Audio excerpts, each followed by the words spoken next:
Ayun guys, magandang araw po muli sa inyong lahat. Ayun, ngayong araw po ay mapasok na po si Rona. At syempre, si Tutoy po ay mapasok din. Magkasabay na po silang magkapatid pag mapasok. At yan, at medyo nahuli po kami kaya hindi po nakasama si Rona sa flag ceremony. Kasi si Tutoy po ay ayaw po niya magpa-flag ceremony kaya pag mapasok po si Tutoy ay sakto pong papasok na po talaga sa kanyang room. At pagkatapos ko nga po na maihatid po sa school sila Ronald, ay nagpunta naman po kami dito ni Curahaw sa Medicare para magpaturok po ng injection sa animal bites. At si Curahaw po ay nakagat po ng pusa po namin. Ayan guys, at 5 araw na po nakalipas na nakagat si Curahaw. Ngayon ko lang po nalaman at kagabi lang po sinabi sa akin ni Rona at hindi rin naman po sa akin nagsasabi si Curahaw. Kaya ngayon ay pumunta po kami ni Curahaw at araw nga po ng Martes may schedule po ngayon ng animal bites. Kaso nga lang po minsan po dito ay nawawalan din po ng panturok. Ayan guys, at pila muna po kami ni Curahaw dahil medyo marami din po ang magpapaturok po ng mga kagat po ng mga hayop ayan sa animal bites. Kaya kami po ay nakapila. Sa mukha po pala si Curahaw na kagat ng aming pusa. Ayun guys, at nakauwi na po kami ni Curahaw dito sa bahay. Ayan, napaturukan na po si Curahaw ng yung sa rabies. Kaso nga lang po, wala daw po sila nung sa mismong sugat po ng kagat ng pusa. Kailangan pa pong pumunta sa Talubatib at mas mahal po ang bayad nun. Ito nga po binayaran ko ngayon ay nasa 830 na po. Iba po yung ituturok daw po sa mismong kinagatan at malapit nga po sa ulo yung kinagatan ng pusa kay Curahaw sa mukha. Di nagsasabi si Curahaw ay na, 5 araw na po nakalipas. Sinabi lang po sa akin ni Rona na nakagat ng pusa. Sinasabi kay Rona naman, ikaw? Ay, bakit mo sinasabi sa akin? Sabi ko siya, nagkakain ng motor. Wala kang sinasabi sa akin. Kaya siya sabi ko din, pinanay. Hindi mo naniniwala. At yan guys, bago daw po mag 21, kailangan magpaturukan daw po sa Talubatib o kaya po sa Daet si Curahaw doon sa mukha niya na kung saan nakagatan kasi yun po ay kailangan po yun. Talagang mas kailangan po yun na iturok. At yun daw po ang makakapag daw po sa rabies. Yung itinurok po sa kanya ay parang lang po yun.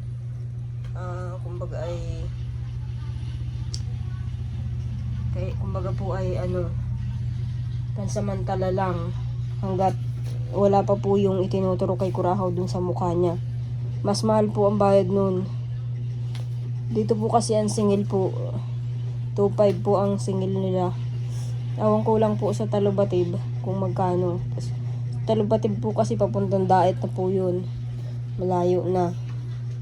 Kaya yan magkano na ang magagasto sa pagpapaturok. Kaya ngayon guys, kailangan pumunta ng Talubatib o kaya Daet. Mas mahal po ang bayad. Sa mismong mukha katulad po ni Tutoy. Unang turok po kay Tutoy. Ang dami pong tinuro kay Tutoy. Kay Curahaw nga po ang tinuro kay Tutoy. Ay, kay Curahaw ngayon ay 3.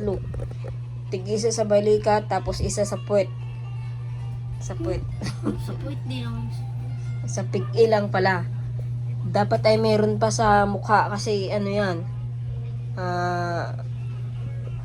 Dalawang sugat. Tinanong po kung ilang sugat. Ay 2 lang naman po. Yung kay Tutoy noon, ilan ba yung sugat nun sa may sentido ng utak? Bali, 4 yata yun. Nakailang turok nung kay Tutoy. Bali, 6. Kaya ang wala po kay Curahaw na hindi na iturok ay yun nga po yung sa mismong kinagatan. At nasa ulo ang ay malapit sa ulo. Pag malapit po sa ulo, mas mahal pa ang binabayaran pala. Kasi malapit sa utak. Ganyan. Yun lang po ang problema dito sa amin, sa Kapalongga. Kapag walang gamot, kailangan pumunta pang Daet. Kasi dito po talaga sa aming bayan ay kinukulang ng supply ng gamot. Kaya kapag wala kang gamot talaga dito na katulad niyan, meron man silang schedule na pagtuturok sa animal bites. Kaso nga lang, hindi kompleto. Minsan kasi nauubusan. Kaya kailangan pong pumuntang Talubatib, Labo o kaya Idaet. Ayan. Pero kung meron sa Talubatib, medyo malayo-layo din po ang Talubatib. Para ka din pong nagpuntang Daet. Layo din po. Ayan.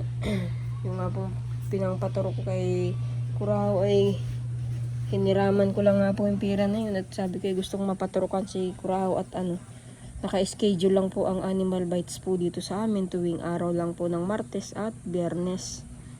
Kaya dito sa amin ay ngayon, Martes po ngayon. Kaya talagang ipinanghiram ko na muna para maturukan si Curahaw at nang malaman ko. Tapos sunod na schedule niyan turok ay Biyernes. Pero bago sana daw mag-Biyernes o kaya ay mag-Petsa 21, ayan po guys. Bago sana Biyernes o kaya ay Petsa 21, Martes uli, ay naturukan na si Curahaw, yung sa mukha. Ang tinatawag nilang ito yun, yung binilugan nila, irig. Yan yung yung rig, letter B. Binilugan ng nurse kung alin yung wala sila na kailangang iturok kay Curahaw sa Talubatib o kaya sa provincial sa Daet.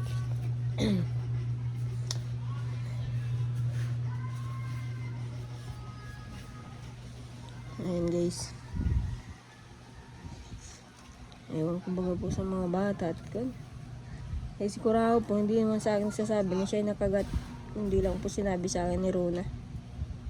Kaya ayoko po mag-aalaga na sana ng mga mga pusa. Ang hilig naman po ng mga bata sa mga hayop. Lalo na si Curahaw.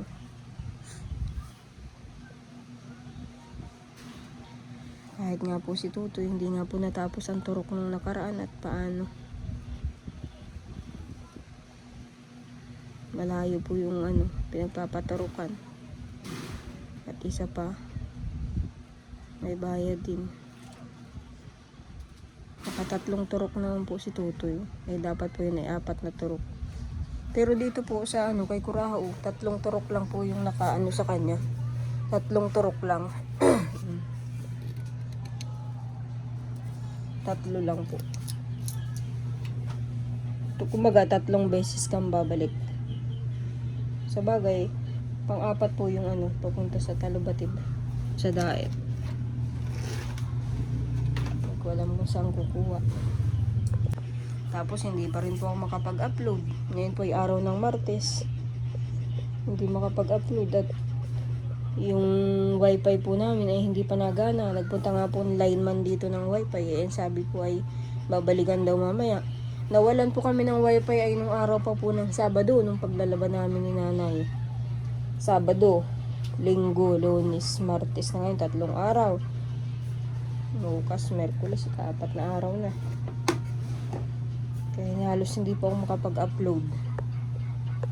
Ayan guys, at sundo naman po sa eskwela. Kaya Tutoy, libera na po si Tutoy. Kasi nga lang, gusto po ni Tutoy silipin si ate niya, Ronaldin. Nandito po sa taas.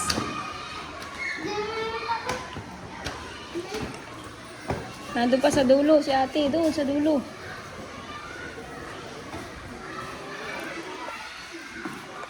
Ayan guys, at dahil nga po nandito na po silang 3, ay si Ronald pala ang nahuli. Itutoy po ay nauna po yung maglitera. Ayan guys, at si Ronald po ay kararating lang at nagparauulan pa. Ayan guys, at maulan. Lakas nga po ng ulan. Kaalis lang nga po nila nanay.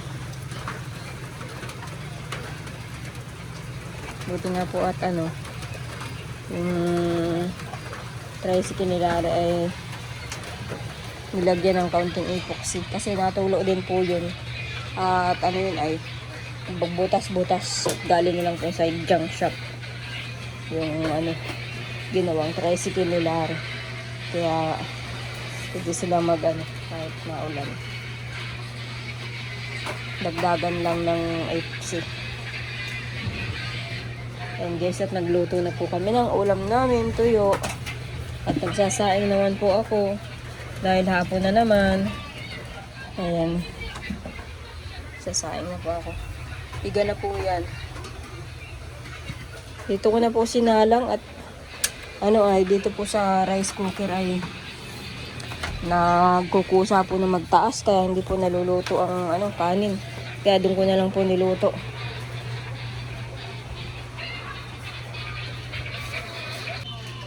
At ngayon po guys, magpa-plancha muna po ako ng mga damit. Yung uniform po na mga naka-stock po dyan. Pinili ko nga lang po yung iba na pwede pang magamit. Kasi yung iba po may mga kalawang na sa may mga dagta na rin. Kaya pinili ko lang. Yan po yung papasok ng laro na. Ngayon pa-planchahin ko po. At syempre, ito pong sinuot nilang short. Pa-planchahin ko na lang din po at iisa lang po ang palda ni Rona. At yung iba pong palda ni Rona ay mga sira na po. Tinahi ko na nga lang po ito at saka kinuhanan ko ng ganyan dun sa palda niyang sira. At saka yung ibang palda ni Rona may mga ganito. Ito nga po din na natanggal. Pero hindi naman po masyadong halata. Hindi katulad po ng isang palda ni Rona, halos kalat po sa ganyan o sa harapan. Kaya hindi na po pwedeng suotin. At parang dumi po sa palda. Kaya ito, sinuot na po ito ni Rona kanina. Kasi paplantsahin ko at nabasa ng ulan. Susuotin ulit po niya ito bukas naman. At wala po siyang susuotin na palda para bukas. Ayun, nagpaplantsa naman po ako. Ito nga po kay Tutoy. Wala po itong tinahi ko na lang din po yan. Ayan, tinahi ko na lang po yan kasi sira na rin yung zipper. Tas wala po yung kabitan. Ayan po yung sinusuot nilang short. Yung iba po ganito din po, tinatahi ko na lang. Ayun guys, at ako'y magpaplansya na muna. Bahala ka.